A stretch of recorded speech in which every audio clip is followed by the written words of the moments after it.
Hi, boys and girls. It's Miss Ellis. How are you? I hope everybody's doing good. Okay, it's story time. The story we're going to read today is A Pocket for Corduroy. Oh my goodness. I wonder who Corduroy is. Do you think he's a little boy, a little girl? I don't know. I guess we'll have to read the book to find out.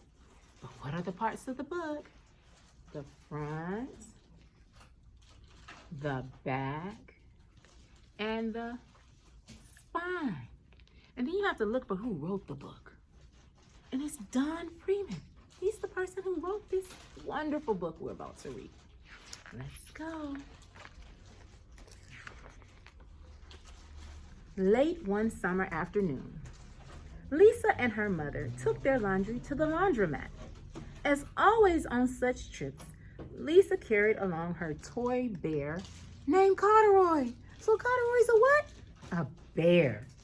And you see Lisa, and there's Corduroy. Where were they going? To the laundromat, right. The laundromat was a very busy place at this hour. You see all the people? That's a lot of people in that laundry room. Can we do that right now? No, social distancing, social distancing. Remember, do they have on masks? Not then, but now if you go to the laundromat, you might want to wear your mask. Yeah. Now, Corduroy, you sit right here and wait for me, said Lisa. I'm going to help with our wash. So she told him to do what? Stay right there. That means don't move. When your mother tells you to sit down, that means don't move. Stay right there. Okay, let's see if Corduroy listens. You think he's going to listen? Let's see. Corduroy waited patiently. He waited very patiently. Then he suddenly perked up his ears. Lisa's mother was saying, be sure to take everything out of your pockets, Lisa dear. You don't want your precious things to get all wet and soapy. So she told her to take everything out of her what? Her pockets. And who was listening? Corduroy. He said, pockets? Pockets? I don't have a pocket. He slid up. Uh-oh. Was he supposed to get up? Oh my. He slid off the chair. I must go find something to make a pocket out of, he said. And he began to look around. Oh my. First, he came to a pile of fancy towels and washcloths, but nothing was the right size or color.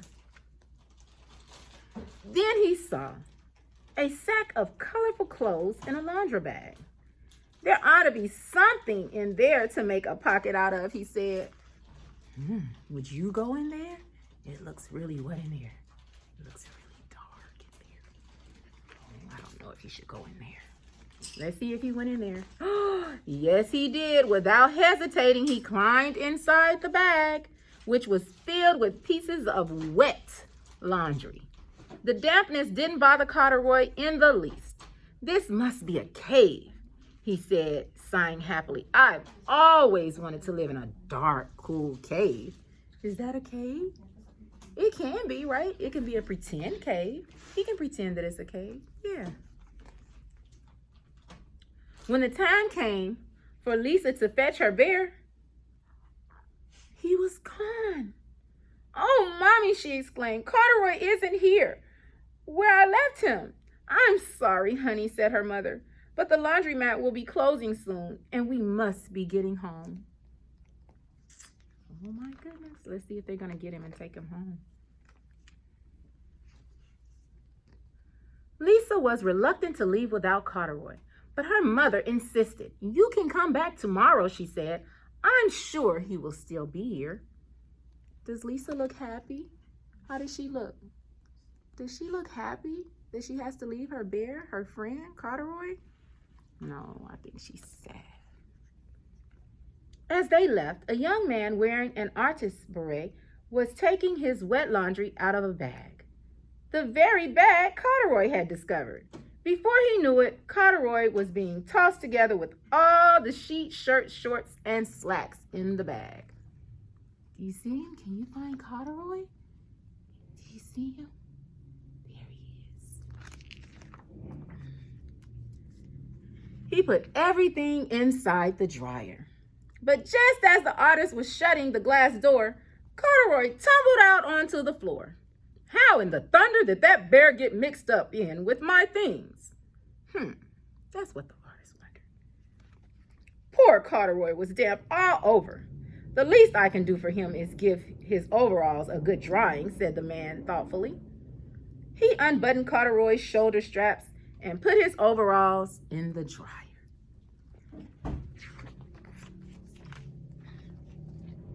Corduroy grew dizzy as he watched the clothes spinning around, but the artist became inspired.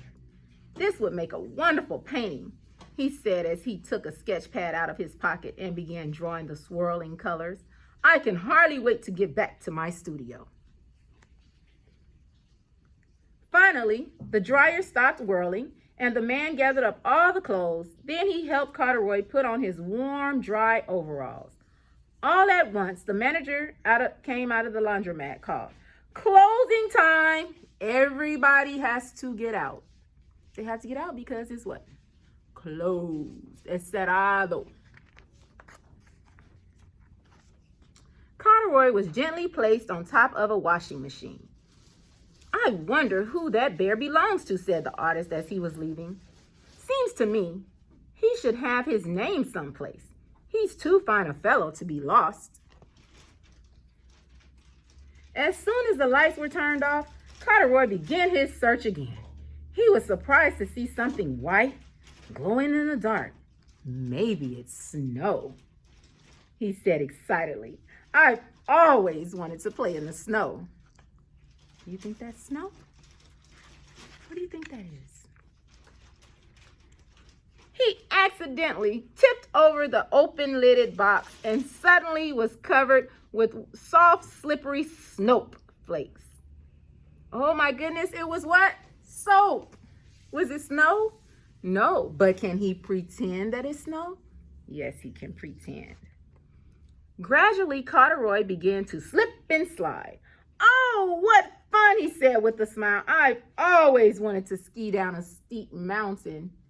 He's having lots of fun.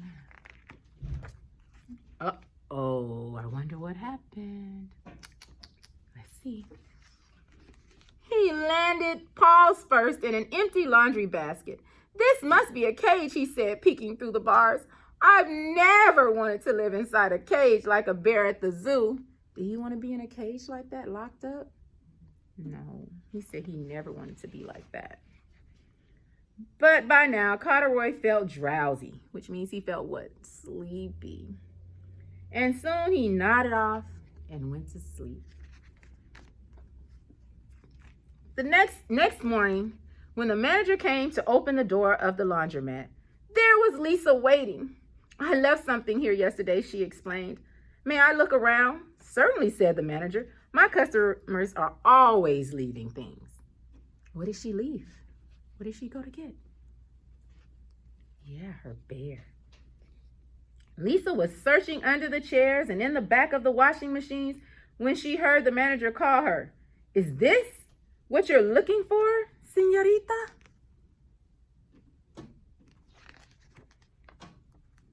Yes, he's my best friend, shouted Lisa as she came running. She reached in and picked up Corduroy out of the basket. So this is where you've been, you little rascal, she said. It's time I took you home. Lisa thanked the manager and ran out of the door and down the street, holding Corduroy tightly in her arms. I thought I told you to wait for me, she said. Why did you wander away? I went looking for a pocket, Corduroy said. Oh, Corduroy, why didn't you tell me you wanted a pocket, asked Lisa, giving him an affectionate squeeze. She was squeezing him and hugging him so tight because she missed him. She missed her bear, her best friend. That very morning, Lisa sewed a pocket on Corduroy's overalls.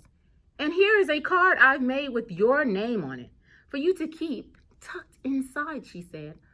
I've always wanted a purple pocket with my name tucked inside, said Corduroy, as he and Lisa snuzzled noses.